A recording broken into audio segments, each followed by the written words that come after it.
একটা প্রশ্ন, একজন হৃদরোগ বিশেষজ্ঞ কি কখনো নিজেই হার্ট অ্যাটাকে আক্রান্ত হতে পারেন? অবশ্যই পারেন। ঠিক তেমনি যদি প্রশ্ন করি, একজন মনোরোগ বিশেষজ্ঞ কি কখনো মানসিক চাপে ভুগতে পারেন? উত্তর হ্যাঁ। তাহলে যারা প্রতিদিন হাজারো মানুষকে সম্পর্ক বাঁচানোর পরামর্শ দেন, তাদের নিজেদের সম্পর্ক ভেঙে যেতে পারে না? ডাক্তার সুষমা রেজা এবং ডাক্তার সাইদুল আশরাফ কুশলের বিচ্ছেদের পর বাংলাদেশে এখন সবচেয়ে বেশি আলোচিত প্রশ্ন সম্ভবত এটি। কিন্তু আসল প্রশ্নটা হয়তো এটা নয়, বরং প্রশ্ন হলো কেন আমরা এই বিচ্ছেদ মেনে নিতে পারছি না। সামাজিক যোগাযোগ মাধ্যমে গত কয়েকদিন ধরে যেন একটাই আলোচনা, ডাক্তার সুষমা রেজা এবং ডাক্তার সাইদুল আশরাফ কুশল। প্রায় 2 দশকের সংসার, দুজনেই চিকিৎসক, দুজনেই মানুষের মানসিক স্বাস্থ্য, দাম্পত্য সম্পর্ক এবং পারিবারিক জীবন নিয়ে নিয়মিত কথা বলেছেন।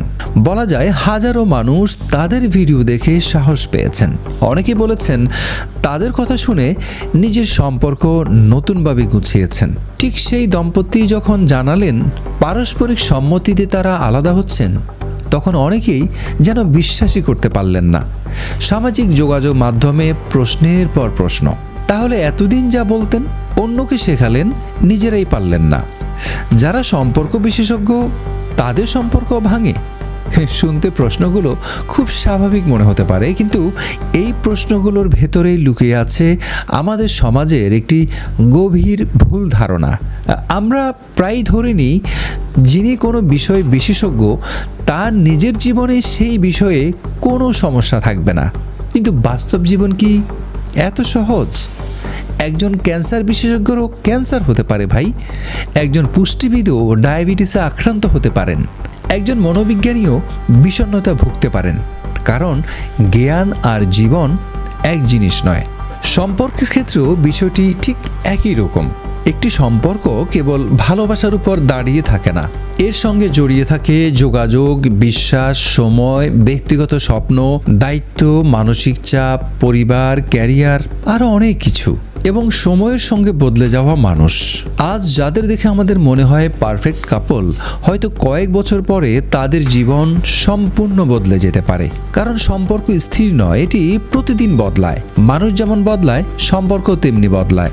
আর একটি সম্পর্ক ভেঙে যাওয়ার পেছনে সাধারণত কয়েকটি কারণ থাকে, বরং বছরের পর বছর ধরে জমে ওঠা অমিল, অপূর্ণ প্রত্যাশা, যোগাযোগের ঘাটতি, জীবনের লক্ষ্য বদলে যাওয়া কিংবা মানসিক ক্লান্তি, সব কিছু মিলিয়েই একসময় মানুষ বুঝতে পারে একসঙ্গে পথ চলা হয়তো আর সম্ভব নয়। এখানে আরেকটি বিষয় আমাদের ভাবতে হবে। আমাদের সমাজে এখনও বিচ্ছেদকে প্রায়ই ব্যর্থতা হিসেবে দেখা হয়, যেন সম্পর্ক টিকিয়ে রাখতে না পারা মানেই পরাজয়। কিন্তু বাস্তবতা সবসময় এমন নয়। সব বিচ্ছেদের পেছনে প্রতারণা থাকে না, সব বিচ্ছেদের পেছনে শত্রুতাও থাকে না। অনেক বিচ্ছেদ হয় পারস্পরিক সম্মান বজায় রেখেই। কখনো কখনো একটি অসুখী সম্পর্ক ধরে রাখার চেয়ে সম্মানের সঙ্গে আলাদা হয়ে যাওয়াই দুজন মানুষের জন্য বেশি স্বাস্থ্যকর সিদ্ধান্ত হতে পারে।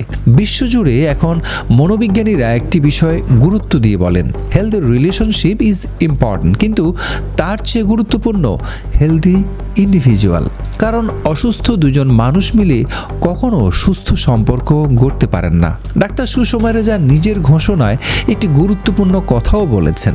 তিনি লিখেছেন, সামাজিক যোগাযোগ মাধ্যমে মানুষ যে মুহূর্তগুলো দেখেছে সেগুলো কোনো নিখুঁত সম্পর্কের ছবি দেখানোর চেষ্টা ছিল না, বরং তাদের জীবনের বাস্তব কিছু মুহূর্ত ছিল। এই কথাটি আমাদের সবার জন্য বড় শিক্ষা। কারণ ফেসবুক, ইউটিউব, ইনস্টাগ্রাম এগুলো মানুষের পুরো জীবন দেখায় না, দেখায় জীবনের নির্বাচিত কিছু মুহূর্ত। তাই বাইরের হাসি মুখ দেখে কারো সম্পর্কের ভেতরের গল্প কখনো বোঝা যায় না। হয়তো এই কারণেই এই বিচ্ছেদ আমাদের এত অবাক করেছে, কারণ আমরা ছবিকেই বাস্তব ভেবেছিলাম। তাই কোনো সম্পর্কের বিচার বাইরে থেকে করা যায় না, এবং বিচ্ছেদ মানেই সবসময় ব্যর্থতা নয়। অনেক সময় এটি সাহসী, পরিণত এবং সম্মানজনক একটি সিদ্ধান্ত হতে পারে। হয়তো ডাক্তার সুষমা রেজা এবং ডাক্তার কুশলের বিচ্ছেদের সবচেয়ে বড় শিক্ষা, সম্পর্ক নিখুঁত হয় না। সম্পর্ককে নিখুঁত মনে করার ভুলটাই আমাদের।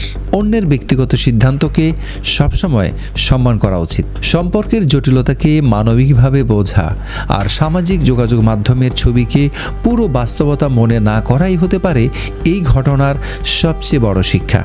আপনার কি মনে হয় জানাতে পারেন কমেন্টে।